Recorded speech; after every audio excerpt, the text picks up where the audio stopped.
Assalamualaikum warahmatullahi wabarakatuh. Waalaikumsalam. Alhamdulillah wa syukrulillah wa la hawla wa la quwwata illa billah. Ashhadu an la ilaha illallah wahdahu la syarikalah wa ashhadu anna Muhammadan abduhu wa rasuluhu la nabiyya ba'dah. Allahumma salli ala nabiyyina Muhammadin wa ala alihi wa ashabihi wa man tabi'ahum bi ihsanin ila yaumil qiyamah. Yang kami hormati Ustadz Dr. Kusyairi Suhail, LC.MA. Yang kami hormati asatidzah, para hadirin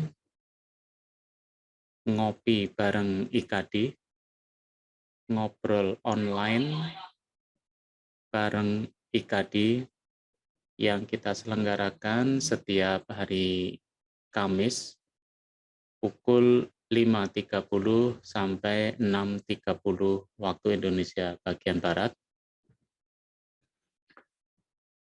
Alhamdulillah pagi hari ini kita bisa bertemu kembali. Semoga pertemuan kita pagi hari ini mendapatkan rahmat, maghfirah, dan barokah dari Allah Subhanahu wa Ta'ala. Salawat dan salam kita haturkan kepada junjungan kita Nabi Allah Muhammad Sallallahu Alaihi Wasallam, kepada para keluarga, para sahabat, dan para pengikut beliau ila yaumil qiyamah.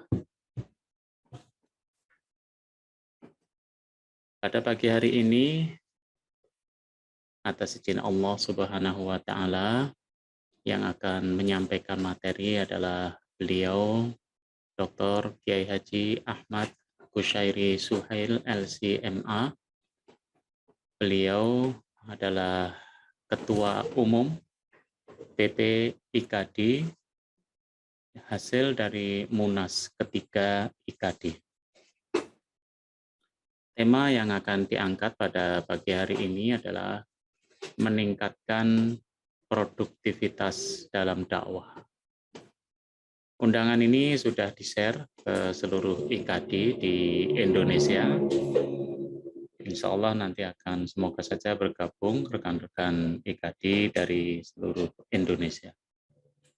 Untuk itu, karena waktu sudah memasuki jam kajian, langsung kami persilahkan kepada Ustadz Dr. Kusyairi Suhail, LC.MA untuk menyampaikan materi. Tafadhal Ustaz. Baik. Bismillahirrahmanirrahim. Assalamualaikum warahmatullahi wabarakatuh. Waalaikumsalam warahmatullahi wabarakatuh. Alhamdulillah. Alhamdulillahi rabbil alamin. Wassalatu wassalamu ala asyrafil anbiya'i wal mursalin. Nabiyyina Muhammadin wa ala alihi wa ashabihi ajma'in. Amma ba'd. Faqala ta'ala fi kitabihil karim. A'udzu billahi minasy syaithanir rajim. Ya ayyuhalladzina amanu in tansurullaha yansurkum wa yuthabbit aqdamakum. Shadaqallahul azim. Ma'asyiral muslimin wal muslimat, hafizakumullah, para jamaah dimanapun panjenengan antum semuanya berada yang mengikuti kajian ini secara online. Alhamdulillah, berbahagia sekaligus bersyukur kita semuanya kepada Allah Subhanahu wa Ta'ala karena di pagi hari ini kita semuanya dapat hadir di majelis ilmu dapat bersama-sama dengan calon-calon ahli surga, ya Allah. Karena di antara ciri calon ahli surga ketika majelis-majelis ilmu, semangat menghadiri pengajian-pengajian, kajian-kajian, majelis-majelis zikir, termasuk kehadiran kita dalam majelis ilmu meskipun kita selenggarakan secara online ini juga insya Allah akan memudahkan jalan kita menuju surga Allah Subhanahu wa taala. Man salaka tariqan yaltamisu fihi ilman sahhalallahu lahu tariqan ilal jannah. Begitulah Rasulullah sallallahu alaihi wasallam menyemangati kita untuk selalu semangat mengorbankan waktu, tenaga agar kita senantiasa hadir di majelis-majelis ilmu, karena siapa yang meluangkan waktu, mengorbankan waktu, tenaganya menapaki satu jalan untuk mencari ilmu, maka janji Rasulullah SAW, Allah akan mudahkan baginya jalan ke surga. Semoga sebagaimana Allah kumpulkan kita di majelis ilmu ini dalam rangka mengkaji ajaran Allah Subhanahu wa taala, semoga nantinya kita semuanya dimudahkan Allah berkumpul di surganya. Amin ya rabbal alamin. Tema ngopi bareng IKADI pagi ini adalah meningkatkan produktivitas dakwah. As-su'al, limadza, mengapa kita harus bersungguh-sungguh untuk meningkatkan produktivitas dakwah? Jawabannya jelas bahwa karena bagaimana wajah dan warna kehidupan umat ini, kehidupan umat Islam dalam konteks kehidupan kaum muslimin di Indonesia, karena kita sebagai umat Islam di Indonesia ini, bagaimana wajahnya, bagaimana warnanya, itu sangat tergantung kepada seberapa besar kesungguhan kita dalam berdakwah. Sangat tergantung kepada kesadaran kita untuk semangat melakukan kebaikan dan perbaikan. Sangat tergantung kepada sejauh mana masing-masing dari setiap muslim yang notabene adalah punya kewajiban berdakwah sesuai dengan kemampuannya, memaksimalkan peran ini sebagai dai, sebagai orang yang mengajak kepada kebenaran. Kalau setiap muslim punya kesadaran bahwa setiap muslim adalah dai, setiap kita punya kewajiban untuk mengajak kepada kebaikan, amar ma'ruf nahi munkar, yad'una ilal khair wa ya'muruna bil ma'ruf wa yanhauna 'anil munkar.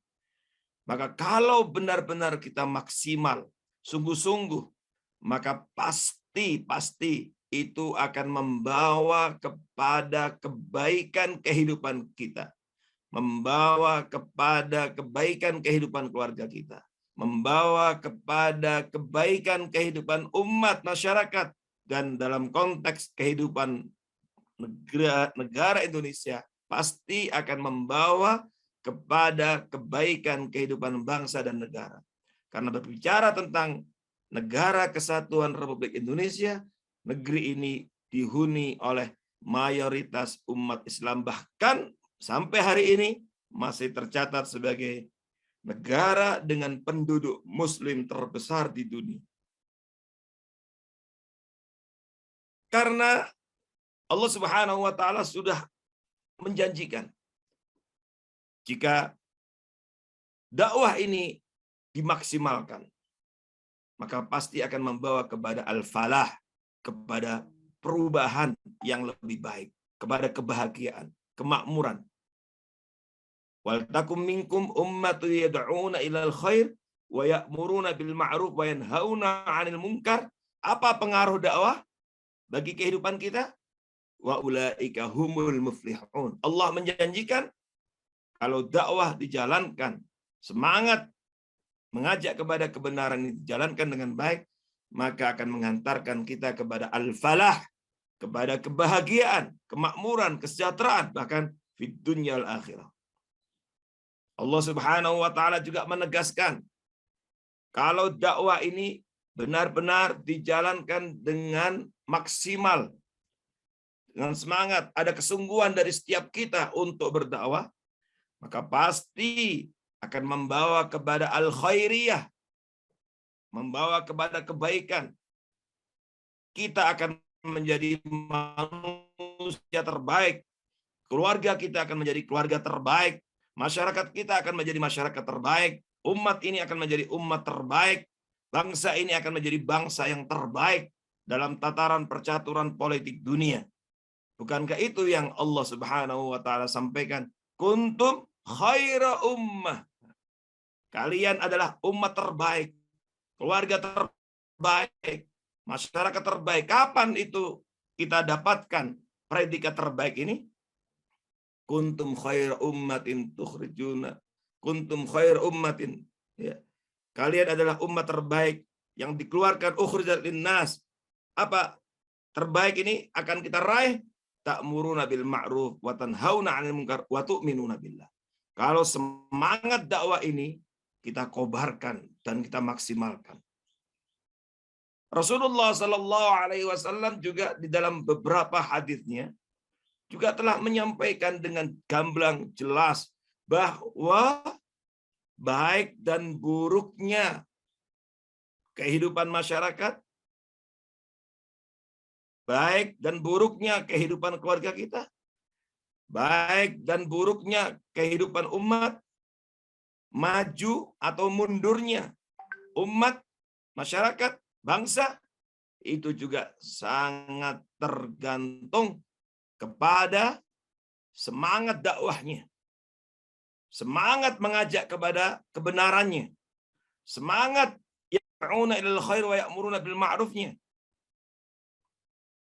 Di dalam hadis yang banyak disebutkan oleh ashabus sunan, Rasulullah sallallahu alaihi wasallam bersabda, "La ta'murunna bil ma'ruf wa la tanhawunna 'anil munkar."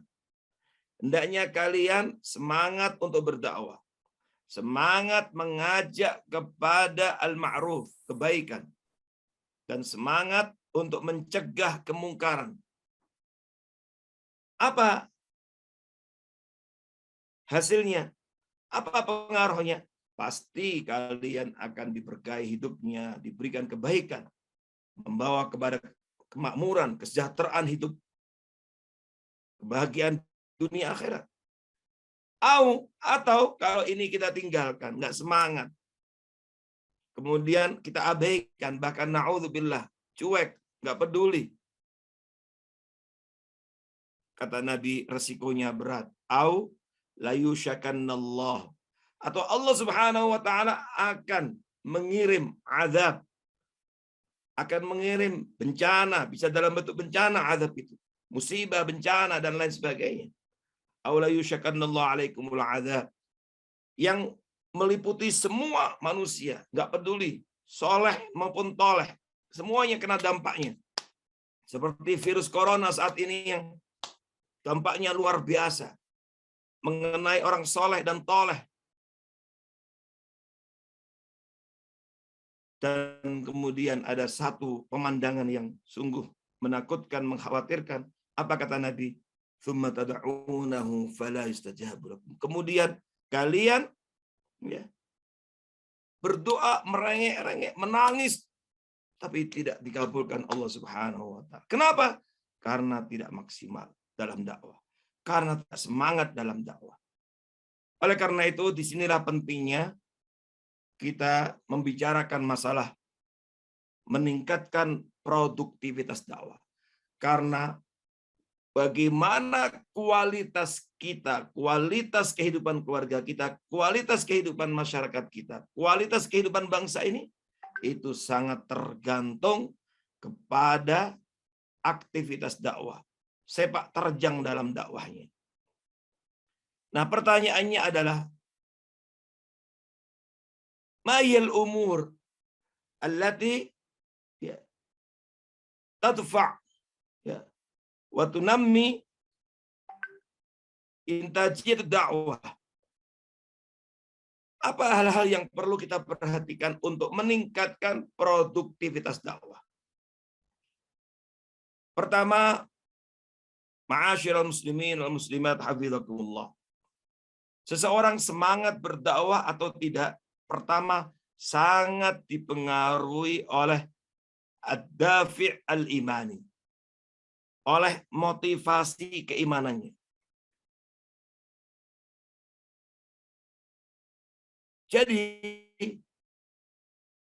ketika seseorang malas berdakwah, tidak semangat berdakwah, tidak semangat amar ma'ruf nahi munkar, cuek dan tidak punya program-program untuk melakukan perbaikan dimanapun, juga tidak support, tidak terlibat terhadap program-program dakwah, maka ingat, itu sesungguhnya karena ada al-khalal al-imani, karena ada penyakit pada keimanannya. Sebab jika seseorang benar-benar kuat imannya, maka keimanan ini pasti akan menyemangati, ya, pasti akan menyemangati dirinya untuk semangat dalam berdakwah, sehingga akan meningkat produktivitas dakwahnya. Inilah bekalan penting untuk meningkatkan produktivitas dakwah. Jadi agar meningkat produktivitas dakwah itu bukan sekedar catatan-catatan materi yang menumpuk di buku kita, menumpuk di tempat kita, tapi di antaranya yang perlu kita perhatikan untuk meningkatkan produktivitas dakwah adalah bagaimana keimanan ini kita perkuat, bagaimana kita tingkatkan hubungan baik kita dengan Allah Subhanahu wa taala, karena ini akan banyak memberikan pengaruh positif dalam aktivitas dakwah seseorang. Bukankah Allah Subhanahu wa taala sendiri yang telah menegaskan itu, ya. Seperti di dalam firman-Nya, ya. Bagaimana pengaruh hubungan baik dengan Allah, bagaimana pengaruh kekuatan iman ini dalam kehidupan kita. Allah Subhanahu wa taala berfirman di antaranya, "Wa may yattaqillaha yaj'al lahu makhraja wa yarzuqhu min haitsu la yahtasib." Barang siapa yang bertakwa kepada Allah, ketika motivasi imaniyah ini kuat, ketika hubungan kita dengan Allah baik, maka Allah Subhanahu wa taala akan membantu jalan kita dalam berdakwah, termasuk ketika kita dihadapkan dengan berbagai macam persoalan, problematika kehidupan. Kita diuji dengan beragam bencana, malapetaka, musibah, tapi kalau kita tetap istiqomah, hubungan baik kita dengan Allah, yakinlah pasti ya ja'allahu makhraja. Allah pasti akan membuka jalan, memberikan solusi sehingga kita mampu menghadapi permasalahan itu dan kita lulus dengan ujian-ujian itu. Ini janji Allah. Hanya tentu perlu pembuktian. Nah, membuktikan ini tidak mungkin mudah kecuali seseorang punya keimanan yang kuat dengan Allah Subhanahu wa taala. Bahkan wa yarzuqu min haitsu la yahtasib. Bahkan Allah menjanjikan akan memberikan rezeki yang tanpa diduga. Artinya Allah akan mencukupinya. Kalau dia punya program-program, proyek-proyek dakwah, Allah akan cukupi. Meskipun awalnya mungkin tidak terbayang dari mana biayanya, dari mana dananya. Tapi kalau dia punya hubungan baik dengan Allah, itu Allah atur. Allah menggerakkan banyak orang-orang baik untuk membantunya. Allah menyadarkan banyak orang untuk membantunya. Berapa banyak masyru'at da'awiyah, proyek-proyek dakwah yang nggak pernah terpikir oleh kita. Tapi dengan semangat kita, dengan keyakinan kita bahwa Allah pasti membantunya, lalu dibarengi dengan kesungguhan kita untuk mempersiapkan proyek dakwah itu, mempersiapkan program dakwah itu, maka ternyata Allah membuka jalannya. Ada beberapa program-program yang kalau dihitung anggarannya mungkin ratusan juta rupiah, menghabiskan sekian ratus juta rupiah, atau bahkan sampai kepada angka MM-an, miliar, dan seterusnya. Sebelumnya nggak pernah terbayang bahwa kita bisa menyelesaikan program itu, bisa menyelesaikan agenda dakwah itu. Tapi ternyata dengan keyakinan, kesungguhan, lalu memohon kepada Allah, yakin bahwa apa yang kita jalankan ini adalah proyek Allah, maka Allah membuka jalan dan ada saja ya, support, perhatian, atensi, sehingga akhirnya proyek-proyek itu bisa kita selesaikan. Agenda-agenda dakwah itu bisa dilaksanakan dengan baik. Wattaqullah wa yu'allimukumullah. Di antaranya Allah juga berfirman dalam Al-Baqarah ayat 282, bertakwalah kepada Allah wa yu'allimukumullah. Allah pasti akan berikan ilmu. Allah pasti akan berikan pengetahuan.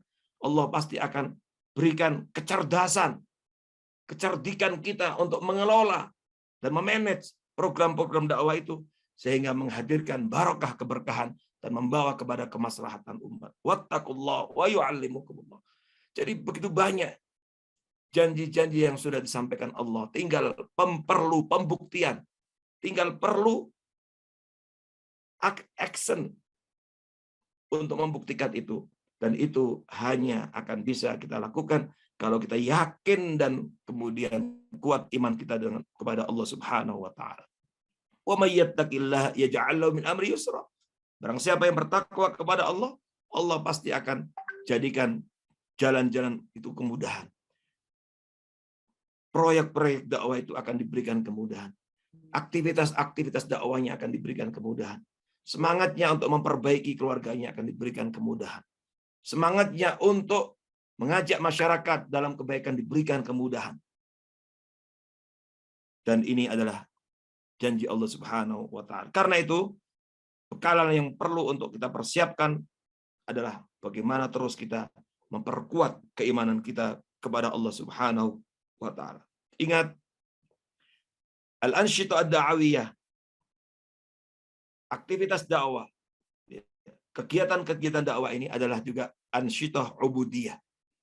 Dia adalah aktivitas ibadah kepada Allah Subhanahu wa taala. Karena aktivitas ubudiyah ibadah kepada Allah, maka kita harus yakin dengan zat yang kita yakini kebenarannya, zat yang kita sembah. Maka selama kita memiliki kuwatul iradah, kesungguhan, semangat untuk berdakwah, dan dakwah itu adalah ilallah, dakwah itu adalah masyru' proyek Allah, maka yakinlah Allah akan menolong dan membantu kita. Ayat yang tadi saya baca di muqaddimah dalam surat Muhammad adalah busyra, berita gembira dari Allah. Yang berita gembira ini tentu tidak diberikan secara gratis, tetapi harus dibarengi dengan motivasi imaniyah. Ya ayyuhalladzina amanu in tansurullaha yansurkum wa yuthabbit aqdamakum. Wahai orang-orang beriman, jika kalian sungguh-sungguh menolong Allah. Menolong Allah itu apa? Menolong agamanya, menolong ajarannya, mengajarkan ayat-ayatnya, menyampaikan nilai-nilai yang diajarkan Allah, mengajak masyarakat untuk dekat kepada Allah. Apa janji Allah? Yansurkum, pasti Allah akan menolong kalian. Jadi, ma'asyiral muslimin, Bapak Ibu hafizakumullah, kalau sekarang kita belum berhasil dalam dakwah, kalau sekarang kita belum sukses dalam dakwah, kalau masyarakat ini belum maju, belum makmur, kalau umat ini masih termarginalkan, belum menjadi pemimpin dunia, berarti ada yang salah atau kurang maksimal dalam menolong Allah dan menolong agamanya. Dan inilah yang harus terus kita tingkatkan, kita perbaiki. Yang kedua, ma'asyiral muslimin hafizakumullah, di antara bekalan yang penting untuk terus kita tanamkan dalam diri kita untuk meningkatkan produktivitas dakwah adalah kita tumbuh kembangkan rasa optimisme yang kuat. Salah satu penyakit yang melanda umat ini adalah penyakit pesimis. Dalam beberapa kesempatan, ya, saya tanya kepada beberapa jamaah kaum muslimin yang hadir di beberapa pengajian. Di masa pandemi COVID-19 yang panjang ini, hampir 2 tahun lebih ya. Kalau kita tanya masyarakat kita, virus apa yang paling berbahaya saat ini dengan seluruh dampaknya, pasti semuanya akan menjawab virus corona, COVID-19. Betul, jawaban yang tidak salah, karena kita tahu COVID-19 ini luar biasa. Global pandemik menimpa begitu banyak negara, bahkan sampai hari ini masih ada negara-negara maju yang kewalahan menghadapinya, khususnya munculnya jenis baru, Omikron ini. Dan bukan dalam kurun waktu seminggu, 2 minggu, bulan-bulan, tapi bahkan sampai 2 tahun, dan sekarang pun masih dirasakan. Dampaknya luar biasa, mengganggu kesehatan mental, dampak ekonominya juga dahsyat, dan lain sebagainya. Juga menelan banyak korban jiwa. Tapi ma'asyiral muslimin hafizakumullah, virus ini masih ada obatnya. Ya. Dan dampaknya hanya urusan-urusan dunia. Tapi ada satu hal yang perlu kita waspadai. Ada virus yang bernama at-tasya'um, virus pesimis. Ini juga sangat berbahaya. Kalau setiap muslim itu terkena penyakit virus pesimis, maka ini akan membahayakan hidupnya. Karena orang yang pesimis berarti orang yang selalu suudzon terhadap Allah Subhanahu wa taala. Berburuk sangka kepada Allah.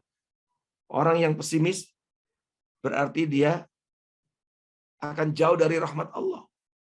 Orang yang pesimis berarti hidupnya akan jauh dari barokah. Karena itu kita harus punya rasa optimisme yang kuat. Sebagai seorang muslim, sebagai hamba Allah yang mengemban amanah dakwah ini. Sebagai umat Muhammad sallallahu alaihi wasallam yang merupakan umat terbaik. Kita harus optimis. Terlepas begitu berat ujian hidup. Terlepas begitu besar dan beratnya musibah, bencana, penyakit, atau apapun. Terlepas kita melihat kondisi umat ini yang begitu termarginalkan, terpinggirkan dalam percaturan politik dunia. Terlepas lemahnya kondisi dha'ful ummah, lemahnya umat ini. Tapi tidak boleh kita terus tenggelam dalam pesimisme. Sama sekali tidak boleh. Kita harus terus optimis. Sebab optimisme ini akan membangun harapan besar. Bayangkan kalau seorang da'i, kalau kita punya proyek dakwah, kalau kita punya masyru'at da'awiyah, agenda-agenda dakwah, lalu kita pesimis, maka sudah barang tentu tidak akan pernah kita mampu melangkah dengan baik. Ya. Optimisme akan bisa menyejukkan hati. Ketika kita mendapatkan rintangan, maka optimisme ini tidak boleh menipis apalagi habis.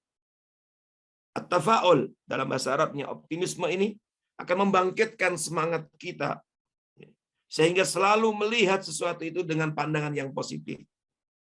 Optimisme akan menjadikan seseorang kemudian tidak pernah patah semangat dan istiqomah untuk terus bekerja dan bekerja. Karena kewajiban kita adalah berdakwah. Kewajiban kita adalah menyeru kepada kebenaran, mengajak kepada kebaikan. Masalah hasil itu bukan urusan kita.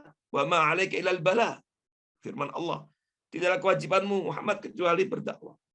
Maka jangan pernah berpikir kita sudah bekerja, kita sudah berdakwah sekian lama, lalu ternyata kok belum kelihatan hasilnya, pakai angka-angka dan seterusnya.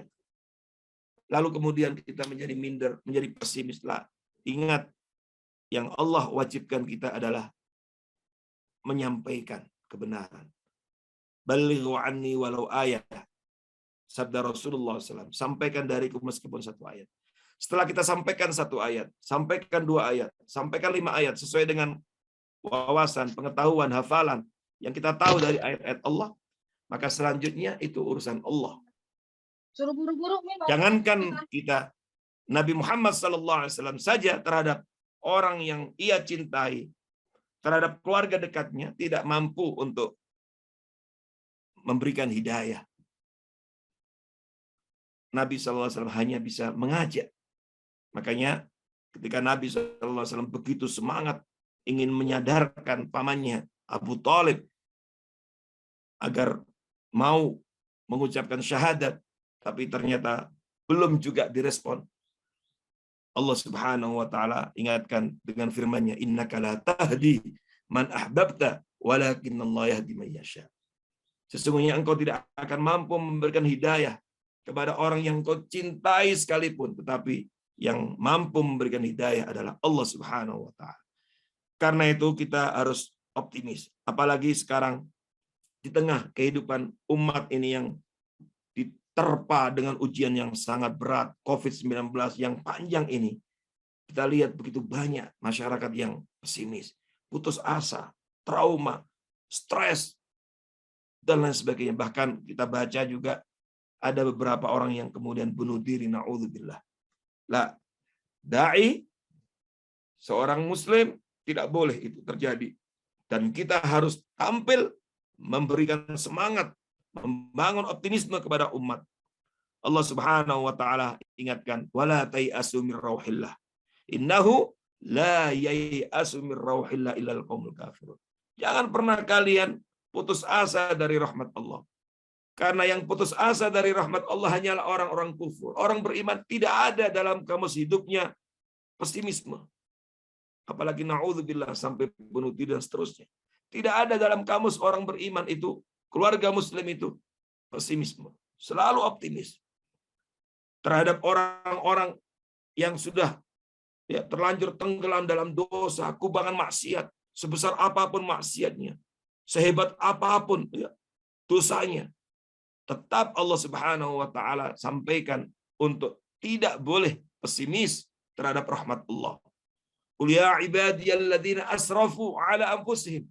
Katakanlah wahai hamba-hambaku yang telah begitu banyak israf. Bayangkan, lafaz yang digunakan Allah asrafu, israf. Israf itu kan apa? Dalam bahasa yang kita pahami, berlebih-lebihan. Ini israf dalam dosa.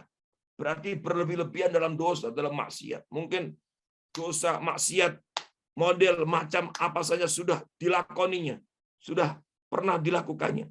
Tapi itu pun Allah perintahkan, la taqnatu min rahmatillah. Tidak boleh pesimis terhadap rahmat Allah. Tidak boleh putus asa terhadap rahmat Allah. Qul ya ibadiyalladzina asrafu ala anfusihim la taqnatu min rahmatillah. Innallaha yaghfiru dzunuba jami'an. Tetap harus optimis bahwa Allah Subhanahu wa taala mengampuni dosa semua. Dan Allah Maha Pengampun lagi Maha Penyayang. Banyak sekali contoh-contoh di dalam Al-Qur'an yang telah dipraktekkan oleh manusia-manusia terbaik yang kemudian diabadikan oleh Allah dalam Al-Qur'an, ya, membangun optimisme ini. Dan ketika optimisme ini diamalkan, ya, senantiasa optimis terhadap rahmat Allah diamalkan, maka Allah bukakan jalan dan akhirnya Allah tolong dan bantu untuk menyelesaikan masalahnya. Di antara contohnya adalah misalnya dalam Al-Qur'an Allah Subhanahu wa taala menyinggung tentang apa yang menimpa Nabi Musa. Ya, menimpa Nabi Musa dengan kaumnya ketika kaumnya pesimis, dikejar oleh Firaun, dan kemudian dia tidak ada kesempatan untuk menyelamatkan diri. Begitu sudah terpojok, Firaun mengerahkan seluruh kekuatannya, SDM-nya untuk mengejar Nabi Musa dan orang beriman yang tentu akan membunuh mereka. Sampailah kepada dekat laut, Ya, ketika Nabi Musa dan orang beriman dekat laut, pada saat itu kaumnya pesimis. Masyarakat waktu itu pesimis. Sampai muncul ungkapan, ya, apa kata kaumnya Nabi Musa, inna lamudrakun. Wah, pasti kita akan ketangkap. Sudah nggak ada jalan lain kita untuk menyelamatkan diri. Di belakang Fir'aun dengan seluruh kekuatannya, tentaranya, mengejarnya. Di depan ada laut. Maka tidak ada jalan lain. Maka mereka pesimis. Inna lamudrakun. Tamat sudah kita. Habis sudah kita. Pasti kita akan ditangkap oleh Fir'aun dan kemudian dibunuh. Nah, pada saat itu tampillah Nabi Musa membangun optimisme. Beliau mengatakan, kalla, sama sekali tidak. Itu tidak akan terjadi. Kita tidak akan tamat. Kenapa? Inna ma'iya rabbi sayahdin. Karena sesungguhnya bersamaku Rabbku yang pasti akan menunjukkan jalan kepada. Inilah yang harus kita sampaikan kepada masyarakat yang sekarang dilanda stres, dilanda kegundahan, dilanda pesimisme. Inilah yang harus kita sampaikan kepada bangsa ini. Untuk tidak pernah pesimis. Tapi harus selalu optimis. Bahwa kita bangkit. Kita bisa maju. Kita bisa meraih kemenangan. Kita bisa meraih kejayaan. Ini yang kita sampaikan kepada saudara-saudara kita yang mungkin tenggelam dalam beragam kemaksiatan, dosa, kezaliman. Yang kemudian merasa tidak ada pintu taubat. Kita sampaikan. Masih ada harapan. Kalau kita sungguh-sungguh bertobat kepada Allah, pasti Allah akan bukakan jalan. Kita harus tampil seperti Nabi Musa tampil membangun optimisme. Kalla inna ma'iya rabbi sayahdin. Bahkan ketika kita dalam kondisi yang minoritas sekalipun, ketika mayoritas sudah berada dalam kerusakan, kezaliman, kita tidak boleh terbawa arus kezaliman dan kerusakan itu. Tapi kita harus sampaikan, kalaulah tidak ada yang membantu kita, kita masih punya Allah. Inna ma'iya rabbi sayahdin. Sesungguhnya bersamaku Rabbku, Allah, yang pasti juga akan menunjukkan jalan kebenaran. Di tengah kegelapan malam, selama kita masih punya lilin, nyalakan lilin. Meskipun nyala lilin kita tahu berbeda dengan nyalanya lampu listrik. Tapi begitulah yang harus kita bangun. Ketika orang-orang atau kaum muslimin dalam perang Ahzab, ya, dalam perang Ahzab dihadapkan dengan koalisi besar yang menghadang orang-orang kafir Quraisy Mekah, kemudian juga orang Yahudi, bahkan orang munafik yang ada di Madinah juga bersekongkol dengan mereka. Pada saat itu ada sebagian yang kemudian pesimis, tapi dibangkitkan oleh Rasulullah SAW, semangat optimisme mereka. Maka Allah sampaikan, walamma ra'al mu'minun al-ahzaba qalu hadza ma wa'adana Allah wa rasuluhu wa sadaqallahu wa rasuluhu. Dan kita baca dalam sejarah kaum muslimin meraih kemenangan meskipun jumlah mereka kecil. Termasuk dalam perang Ahzab akhirnya Allah berikan kemenangan. Dan apa yang terjadi pada Nabi Musa, meskipun terpojok, dikejar oleh Fir'aun, di depan ada laut, akhirnya Allah buka jalan. Fa'atba'u musyrikin. Falamma tara'al jam'ani qala ashab Musa inna lamudrakun. Kalla inna ma'iya rabbi sayahdin. Akhirnya Allah perintahkan Nabi Musa untuk memukulkan tongkatnya. Dan akhirnya terbelah laut menjadi 12 jalur. Seperti 12 jalan tol. Jalur yang mereka lalui dan akhirnya Allah selamatkan. Dan ketika Fir'aun mengejar, akhirnya Allah tenggelamkan. Artinya apa? Kalau kita optimis, yakinlah pasti pertolongan Allah akan datang. Dan pertolongan Allah, bantuan Allah, itu pasti akan datang pada saat yang tepat. Masalahnya, kita yakin apa tidak? Kita optimis atau pesimis? Dan di dalam hadis sahih, hadis qudsi, Allah Subhanahu wa taala, hadis ini diriwayatkan Imam Bukhari dan Muslim, mengingatkan pentingnya optimisme, pentingnya selalu husnudzon terhadap Allah. Allah Subhanahu wa taala berfirman, ya, ini hadis qudsi, berarti Rasulullah sallallahu alaihi wasallam bersabda, Allah Subhanahu wa taala berfirman, ana 'inda dhanni 'abdi bi. Aku, kata Allah, tergantung prasangka hambaku terhadapku. Wa ana ma'ahu idza dzakarani. Dan aku selalu membersamai hambaku jika ia selalu mengingatku. Saya temukan ada versi riwayat dalam Musnad Imam Ahmad, bahasanya, redaksinya berbunyi, ana 'inda dhanni 'abdi bi. Aku tergantung prasangka hambaku, in dhanna bi khairan falahu. Jika hambaku selalu husnudzon, berprasangka baik terhadapku, falahu, maka yang muncul dalam kehidupannya itu kebaikan. Yang hadir dalam kehidupannya kebaikan. Tapi wa in dhanna bi syarran falahu. Tapi kalau selalu berprasangka buruk terhadapku, maka yang hadir dalam kehidupannya keburukan. Nah, inilah pentingnya membangun persepsi yang baik tentang Allah, terhadap Allah. Pentingnya selalu husnudzon terhadap Allah. Dalam kondisi sesulit apapun, bencana, musibah, pandemi, seberat apapun, tidak boleh ada kata pesimis. Selalu yakin terhadap Allah. Maka insya Allah, Allah akan membuka jalan. Kalau seseorang selalu berprasangka buruk terhadap Allah, maka yang terjadi dalam kehidupannya keburukan. Kalau seseorang selalu berprasangka baik, maka itulah yang terjadi. Jadi, baik dan buruknya kehidupan kita, baik dan buruknya kehidupan keluarga kita, baik dan buruknya kehidupan sosial kita, baik dan buruknya kehidupan ekonomi kita, baik dan buruknya kehidupan berbangsa bernegara kita, itu sangat tergantung kepada sejauh mana kita menempatkan Allah dalam kehidupan kita. Maka selalulah husnudzon dan optimis terhadap Allah Subhanahu wa taala. Berikutnya sebelum terakhir adalah bekalan yang penting kita perhatikan untuk meningkatkan produktivitas dakwah adalah as-thiqah bil qudrah dzatiyah. Artinya kita tanamkan kemampuan untuk kemampuan terhadap percaya terhadap kemampuan diri kita. Mohon maaf, selama ini kaum muslimin banyak yang minder.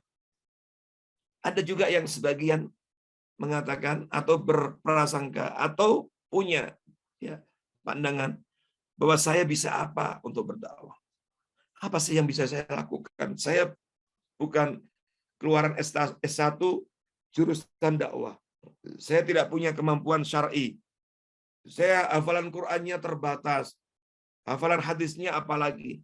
Apa yang saya bisa lakukan? Jadi ada sebagian kaum muslimin menganggap bahwa dia punya kewajiban berdakwah kalau sudah keluaran sarjana S1 atau S2 atau S3 di bidang dakwah atau kafah syar'i. Atau ada juga yang menganggap dia baru bisa berdakwah kalau sudah punya banyak materi-materi dakwah. Atau ada juga yang menganggap bahwa dia ada kewajiban berdakwah ketika sudah ikut dalam pelatihan-pelatihan dakwah, pelatihan mubaligh dan seterusnya. Ada sebagian itu. Padahal dakwah itu bisa dilakukan dengan berbagai macam cara. Dakwah itu bisa dilakukan dengan berbagai macam metode. Dakwah itu tidak selalu identik dengan ceramah, identik dengan khutbah. Ketika kita sebagai pejabat yang punya kewenangan, membuat regulasi, lalu kita buat regulasi membawa kepada kebaikan umat. Ketika tanda tangan kita masih laku, lalu kita gunakan tanda tangan ini untuk mengeluarkan surat, menandatangani aturan-aturan atau hal-hal yang membawa kepada kebaikan dan kemaslahatan umat, masyarakat kita. Ketika jabatan kita, kursi yang kita duduki, punya pengaruh yang luar biasa, yang baik untuk membawa kepada kebaikan masyarakat, kita gunakan dengan baik. Ketika kita punya harta, lalu kita alokasikan dari harta kita untuk memfasilitasi, mensupport program-program dakwah. Kita infakkan dari harta kita, alokasikan untuk membantu program-program dakwah, penyebaran dakwah. Ketika kita punya ide, gagasan, lalu kita sampaikan untuk memajukan dakwah, untuk kemajuan umat Islam. Ketika kita punya ya, apapun yang bisa kita miliki, potensi apapun, sekecil apapun, lalu kita sumbangkan untuk kepentingan dakwah, maka itu semuanya adalah dakwah. Itu semuanya bernilai pahala dari Allah Subhanahu. Karena itu dakwah itu bisa dilakukan dengan apapun. Nah, karenanya ini yang harus kita tumbuh kembangkan. Bahwa kita percaya dengan kemampuan diri kita. Bahwa kita punya kemampuan. Setiap kita punya kemampuan. Punya kudrah dzatiyah. Ini yang harus kita kembangkan dan kemudian kita berikan. Sesuai dengan apa yang kita mampu, apa yang kita miliki. Jadi tidak harus menunggu ya, sampai kemudian hafal 30. Tidak harus menunggu sampai hafal sekian ribu hadis. Apa yang kita mampu, kita lakukan. Dan inilah penting. Sebab kalau kita lihat, apakah para sahabat radhiyallahu anhum yang telah berhasil membantu Rasulullah SAW merubah dunia ini, apakah mereka untuk berdakwah harus menunggu sampai lulus S1, S2, S3? Apa yang Nabi SAW sampaikan? Tidak banyak. Bahkan ada di antara sahabat itu baru ketemu Nabi sekali, lalu langsung diberikan tugas, siap ya Rasulullah, berangkat berdakwah. Kita ingat Abu Dzar ya, Al-Ghifari, juga Mu'adz bin Jabal, pernah dibekali Nabi. Mu'adz bin Jabal ketika mau pergi ke Yaman, Nabi tidak memberikan bekalan ya, buku berjilid-jilid, materi sekian jam, sekian SKS. Tapi Nabi cukup dengan memberikan 3 bekalan. Sebagaimana dalam hadis sahih disampaikan kepada Mu'adz bin Jabal. Tapi hadis ini juga pernah Nabi sampaikan kepada Abu Dzar Al-Ghifari. Maka ada 2 orang sahabat ini yang meriwayatkan hadis ini. Yaitu dikasih bekalan hanya 3. Ittaqillah haitsuma kunta wa atbi'is sayyi'atal hasanata tamhuha wa khaliqin nasa bi khuluqin hasanin. Bertakwalah kepada Allah dimanapun kau berada. Ikutilah keburukan dengan kebaikan. Niscaya kebaikan itu akan menghapus keburukan. Dan pergaulilah manusia dengan akhlak yang mulia. Hadis ini diriwayatkan Imam Bukhari dan Muslim dalam kedua sahihnya. Hanya 3. Pertama, meningkatkan komitmen moral. Ittaqillah haitsuma kunta. Kemudian bekali untuk selalu melakukan pembersihan diri. Tazkiyatun nafas, atbi'is sayyi'ah al-hasan tamhuha, karena dai juga manusia. Kita semua manusia yang bisa salah, bisa khilaf. Maka segera kita bersihkan diri kita. Selalu semangat untuk tazkiyatun nafas. Yang ketiga, interaksi sosial. Jadi dai itu tidak boleh eksklusif, tapi kita harus membersamai seluruh elemen masyarakat. Kemudian, ma'asyiral muslimin hafizakumullah, bekalan yang berikutnya yang tidak kalah pentingnya adalah kita harus ya tidak boleh malu untuk mengambil pelajaran dari keberhasilan ya dai-dai terdahulu. Kita tidak boleh malu untuk belajar dengan guru-guru yang terbaik. Kita tidak boleh malu untuk mengambil pelajaran dan manfaat dari pengalaman-pengalaman ya, para dai, pengalaman-pengalaman juru dakwah, para ustadz, para kiai, ulama-ulama kita dahulu. Sebab pengalaman merupakan guru yang terbaik. Akhdhul ibrah wal istifadah min tajaribil akharin. Ya. Makanya inilah pentingnya mengapa kisah-kisah para nabi, para rasul, kisah para dai, ya, para dai-dai terdahulu diabadikan Allah dalam Al-Quran. Untuk apa? Untuk kita baca, untuk kita pelajari, untuk kita ambil pelajaran. Ya, karena pengalaman merupakan guru yang terbaik. Kita ingat di dalam Al-Quran, di surah Al-Kahfi, Allah Subhanahu wa Ta'ala abadikan kisah semangat Nabi Musa alaihissalam belajar kepada Nabi Khidir, ya, belajar kepada orang lain. Jadi kita nggak boleh ya merasa benar sendiri, merasa cukup, tapi harus selalu dari waktu ke waktu ya belajar, membaca. Kita baca kisah-kisah dalam Al-Quran. Dan inilah ya, mengapa begitu banyak kisah-kisah diabadikan Allah dalam Al-Quran. Ya, telah banyak ya guru-guru kita, ulama-ulama kita, kiai-kiai kita, ajengan, ya ustadz-ustadz kita yang berhasil dalam dakwah. Itu bagus kalau kemudian kita baca kembali semangatnya, kita baca kembali kisahnya untuk menginspirasi kita, memotivasi kita, kemudian kita ambil pengalaman-pengalaman mereka dalam sepak terjang dakwah kita. Terakhir, ma'asyiral muslimin hafizakumullah, semua ikhtiar tadi itu adalah bagian dari ikhtiar zahir. Tapi ingat, sesungguhnya pada akhirnya yang memberikan keberhasilan kita untuk meningkatkan produktivitas dakwah pada akhirnya hanyalah Allah Subhanahu wa taala. Karena itu kita harus selalu iringi semua agenda dakwah, aktivitas dakwah kita iringi dengan selalu mengharap taufik Allah Subhanahu wa taala, mengharap pertolongan Allah Subhanahu wa taala dalam doa-doa kita. Ingat, Al-Qur'an mengajarkan kepada kita ketika Nabi Musa diperintahkan untuk mendakwai Fir'aun, untuk menemui Fir'aun, menyampaikan kebenaran kepada Fir'aun, apa? Nabi Musa berdoa, Rabbi syrahli sadri wa yassirli amri wahlul 'uqdatam min lisani yafqahu qawli. Pertanyaannya, pernahkah sebelum kita berdakwah, pernahkah sebelum kita menandatangani proyek-proyek dakwah, pernahkah sebelum kita mengajak kebaikan, pernahkah sebelum kita menasihati keluarga kita, pernahkah sebelum kita mengajak umat menulis atau apapun dengan berbagai macam metode dakwah, pernahkah pada saat yang bersamaan itu kita mohon kepada Allah agar Allah membukakan pintu hidayah hati-hati mereka?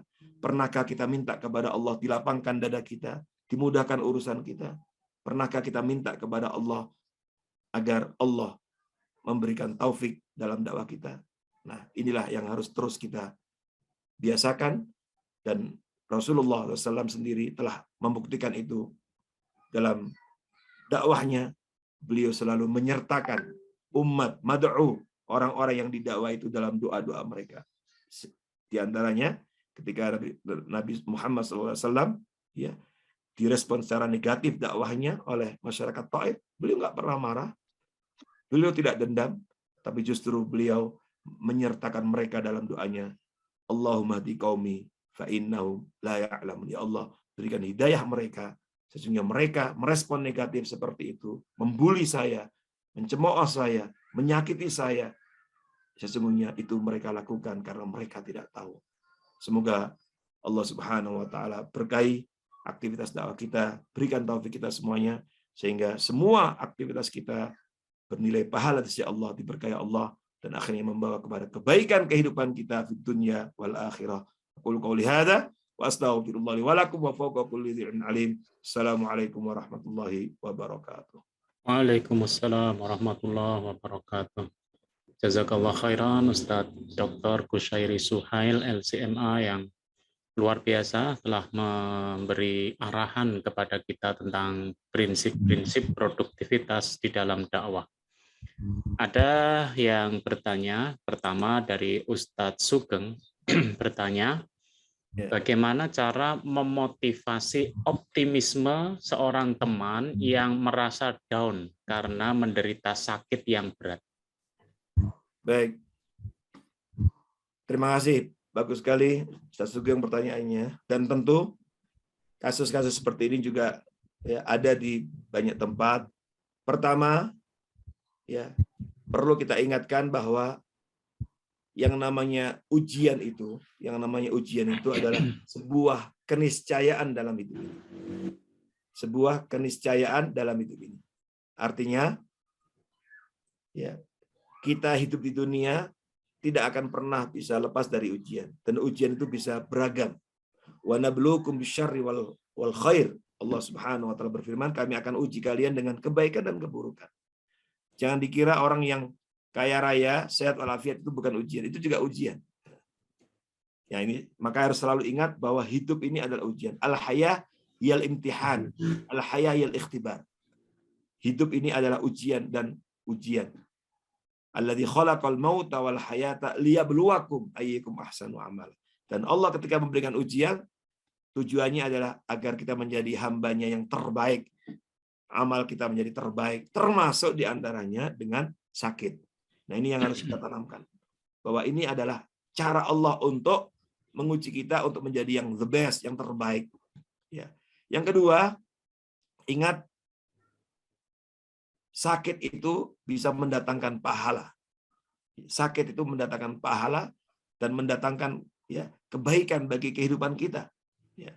Tidak selalu sakit itu ya memang secara fisik tidak enak. Tapi kalau kita hadirkan, maka kita baca hadis-hadis tentang bagaimana ketika seseorang diuji dengan penyakit. Maka kita harus ingat di dalam sakit kita itu ada pahala. Kapan? Tadi ketika kita optimis, ketika kita sabar. Ya. Nabi Ayyub alaihissalam itu bukan setahun 2 tahun, ya, bukan setahun 2 tahun, belasan tahun diuji Allah Subhanahu Wa Taala dan dia sabar. Ya, ada yang mengatakan dia sampai belasan tahun, jadi bukan waktu yang singkat. Dan penyakitnya itu bukan penyakit yang biasa, dengan penyakit apa? Kulit yang ini, bahkan sampai orang pada menghindar, menjauh. Dan itu mengalami dalam kurun waktu yang panjang. Dan akhirnya kesabarannya itu menjadi contoh yang diabadikan Allah dalam Al-Quran. Sehingga ayatnya dibaca sampai kiamat. Kita baca ayatnya, kita memahami kisahnya. Kemudian berikutnya, tentu pada saat yang sama, ya kita juga harus ikhtiari, ya ikhtiari dengan ikhtiar zahir, ya artinya konsultasi, ya dokter, mengikuti aturan dokter itu juga harus dijalani, ya. Wa idza maritu fa huwa yashfin. Allah Subhanahu Wa Taala menyampaikan, ya, ya ucapan dari salah seorang nabinya, kalau aku sakit maka dialah yang menyembuhkan. Tapi Nabi memerintahkan kita untuk berobat, tadawau, ya. Maka harus kita jalani ikhtiar-ikhtiar ini karena itu bagian dari ajaran Islam, ya. Dan lalu apa yang terjadi selanjutnya setelah kita lakukan ikhtiar zahir batin? Ya memang tidak ada pilihan kecuali kita menerima dengan ikhlas dan terus sabar. Ingat, sabar itu tidak ada batasnya. Orang banyak bilang sabar itu ada batasnya. Sama sekali sabar itu tidak ada batasnya, karena balasan bagi orang yang sabar pun tidak ada balasnya. Innama yuwaffas sabiruna ajrahum bighairi hisab. Ayat ini harus selalu kita ingat. Ya. Ayat ini harus diingat oleh saudara-saudara kita semua yang diuji Allah Subhanahu Wa Taala. Sesungguhnya Allah akan ditepati pahala bagi orang yang sabar itu bighairi hisab. Enggak ada hitungannya. Makanya sebagian ulama mengatakan ketika membaca ayat ini, menafsirkan bahwa ini artinya bahwa sabar itu nggak bisa ditimbang nanti di akhirat. Kan setiap amal manusia ditimbang. Saking banyaknya, bighairi hisab, nggak ada bilangannya, nggak bisa ditimbang. Wallahu a'lam bishawab. Pertanyaan kedua, Ustadz, dari Ustadz Samsuir Hasan, menanyakan ada seorang Ustadz yang merasa berat dan tidak mampu menjalankan amanah dakwah. Kemudian dia mengundurkan diri dari organisasi jamaah dakwah. Kemudian menjadi orang biasa. Lalu saat yang lain dia meralat dari mundurnya, kemudian kembali berusaha lagi dalam amanah dakwah tersebut. Lalu bagaimana sikap kita, Ustadz?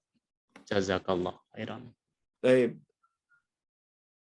Bapak Ibu hafizakumullah, yang namanya dakwah itu ya tidak boleh kita ingin pensiun dari dakwah. Oh, saya mau istirahat dari dakwah. Oh, saya mau ini atau fokus. Nah, karena dakwah itu kewajiban yang include dalam diri kita sebagai seorang muslim. Sehingga kita nggak bisa lepas. Beda dengan jabatan, beda dengan ya, pekerjaan. Orang bisa ada pensiunnya ada. Kalau dakwah itu tidak ada. Wa'bud rabbaka hatta ya'tiyakal yakin. Karena dakwah ini bagian dari aktivitas ubudiyah, ansyitah ubudiyah kepada Allah. Maka Allah berfirman, wa'bud rabbaka hatta ya'tiyakal yakin. Beribadah kepada Rabbmu, sembahlah Rabbmu, hatta ya'tiyakal yakin. Hingga kematian mendatangimu. Jadi, kita baru pensiun dari dakwah ini kalau kita sudah menghadap Allah. Nah, karena itu tidak ada istilah pensiun. Abdullah ibnu Mas'ud, seperti diceritakan oleh Imam Asy-Sya'bi, muridnya, salah seorang tabi'in, itu pernah bercerita, pada saat Kufah dilanda problematika besar, ada fitnah di Kufah, ada sebagian tokoh-tokohnya, rijalnya itu kemudian ingin lari dari Kufah, mengasingkan diri. Lari, pinggir dari Kufah, keluar dari kota Kufah, karena udah mungkin nggak mau terlalu itu dengan kegadauan dan seterusnya. Ingin lepas. Mungkin ingin fokus untuk ibadah, untuk ini. Akhirnya ditemui oleh Abdullah bin Mas'ud. Ketika ditemui ditanya, "Limada? Kenapa kalian kok lari dari Kufah? Kenapa kalian kok tinggal di di pinggir kota begini?" Mereka menyampaikan, kami lari dari Kufah ini hatta nata'abbad, supaya kami bisa khusyuk ibadah. Kenapa? Pusing ya Ibnu Mas'ud, kami dengan permasalahan Kufah ini, wah, banyak masalah, banyak fitnah. Nah, saya pengen fokus saja lah, ingin istirahat dari dakwah, ingin pensiun biar fokus ibadah saja. Mungkin menghafal ini, belajar ini. Untuk amal-amalan pribadi. Apa kata Abdul bin Mas'ud? Kata Abdul bin Mas'ud, ya, "Lau kana an-nas fa'alu ma fa'altum, faman yuqatilul adu." Kalau seluruh manusia, seluruh masyarakat melakukan seperti apa yang kalian lakukan, lalu siapa yang menghadapi musuh? Siapa yang membersamai umat menghadapi problematikanya? Siapa yang memikirkan untuk mencari solusi terhadap permasalahan umat? Kalau semua melakukan seperti yang kalian lakukan. Kemudian beliau mengatakan, "Wallahi, demi Allah, saya tidak ingin kalian bermalam di tempat ini sampai kalian malam ini juga kembali ke Kufah. Membersamai umat masyarakat menghadapi berbagai macam persoalan. Ikut serta memberikan solusi, andil dengan saham-saham kebaikannya. Apapun yang engkau miliki, berapapun, sekecil apapun saham itu, atau da'awi itu, kontribusi dakwah, silakan." Nah, ini pelajaran penting. Karena itu, inilah yang dipahami oleh salafun saleh. Tidak boleh ada kata berhenti. Nah, kalau kemudian seorang pernah mengalami satu masa seperti itu, lalu tentu sebagai sesama saudara kita harus selalu mentarhib, selalu membuka pintu, dan tentu kita senang ketika ada saudara kita yang tadinya pengen istirahat, pengen pensiun, pengen ini, kemudian bergabung lagi. Nah, tentu ini hal yang bagus yang tentu harus kita ajak bersama-sama. Alhamdulillah muncul kesadaran baru untuk bersama kita, sehingga itu akan bisa meringankan beban kita, dan mudah-mudahan itu akan membawa kepada kebaikan dakwah kita, umat, dan masyarakat. Wallahu a'lam bishawab.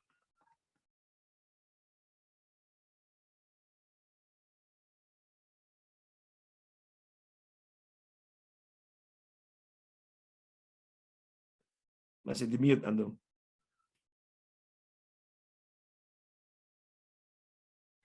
Apaan Ustaz? Masih di mute antum. Afan. Ini ada satu pertanyaan dari Ustadz Irwan. Bagaimana menata hati kita yang sedang emosi melihat keadaan yang tidak lazim, seperti fitnah dan kebohongan yang sudah membudaya di tengah masyarakat. Kadang mereka tahu bahwa mereka tidak benar, tapi karena tuntutan tetap saja dilakoni. Silakan Ustadz. Terima kasih. Ma'asyiral muslimin, Bapak Ibu hafizakumullah. Harus selalu kita ingat bahwa perintah Allah, ya, panduan, guidance dari Allah dalam berdakwah ini harus selalu hikmah. Ud'u ila sabili rabbika bil hikmah wal mau'izatil hasanah. Hikmah itu dengan seluruh makna positif yang tercakup dalam makna hikmah itu. Bijak, kemudian juga menggunakan metode yang baik, kemudian memanfaatkan momentum. Fitnah itu juga membaca situasi, mengenal kultur. Hikmah itu termasuk juga mengenal budaya, masyarakat, wakil, realitas yang ada. Pokoknya dengan seluruh makna hikmah, bijak, dan seterusnya, dan lain sebagainya. Nah, karena itu ya tetap saja kita harus tidak bisa lepas itu, karena ini memang udah guidance dari Allah dengan hikmah dan mau'izah hasanah. Mau'izah hasanah itu nggak boleh kita dengan mencaci, ya. Mau'izah hasanah itu, dakwah itu bukan dengan menghujat dan seterusnya. Nah, maka harus kita ingat, boleh jadi di antaranya Allah Subhanahu wa taala menguji kita. Salah satu ujian yang kita hadapi adalah menghadapi itu. munculnya kebohongan demi kebohongan yang kadang-kadang membuat muak sebagian masyarakat atau sebagian orang, tapi justru disitulah nilai pahala kita kalau kita terus sabar. Apa artinya kalau kemudian kita keluar dari rel hikmah dan mau'izah hasanah yang telah digariskan Allah? Belum tentu itu akan membawa kepada kebaikan. Ya udah, kita ikuti rel, garis, guidance yang sudah ditunjukkan Allah. Dan tadi harus sabar dengan kondisi seperti itu, dan sabar itu tidak ada batasnya. Tidak ada batasnya. Nah, kadang-kadang memang namanya manusia, hati ini kadang-kadang muncul letupan-letupan yang terkadang membuat kita ya menjauhi kesabaran. Dan ini yang harus dihindari. Tetap kembali kepada guidance apa yang disampaikan Allah Subhanahu wa taala kepada kita untuk kita jadikan pedoman dalam berdakwah. Wallahu a'lam. Jazakallah khairan pada Ustadz Dr. Kushairi Suhail LCMA yang sudah memberi arahan kepada kita bagaimana melakukan produktivitas di dalam dakwah. Luar biasa, semoga kita bisa menyerap ilmu dan mengamalkannya dalam kehidupan kita sehari-hari. Karena keterbatasan waktu, maka kita cukupkan pertemuan kita pada pagi hari ini. Kita ucapkan sekali lagi jazakallah khairan pada Ustadz Dr. Kushairi Suhail LCMA. Semoga Allah senantiasa menganugerahkan kesehatan pada beliau dan menjaga beliau serta keluarga dan menjaga beliau dalam memimpin IKADI ke depan. Mari kita akhiri pertemuan kita pada pagi hari ini dengan membaca doa kafaratul majlis. Subhanallah. Allah bihamdika asyhadu an la ilaha illa anta astaghfiruka wa atubu ilaik. Kurang lebihnya saya minta maaf. Assalamualaikum warahmatullahi wabarakatuh. Waalaikumsalam warahmatullahi wabarakatuh. Syukran Ustaz. Terima kasih.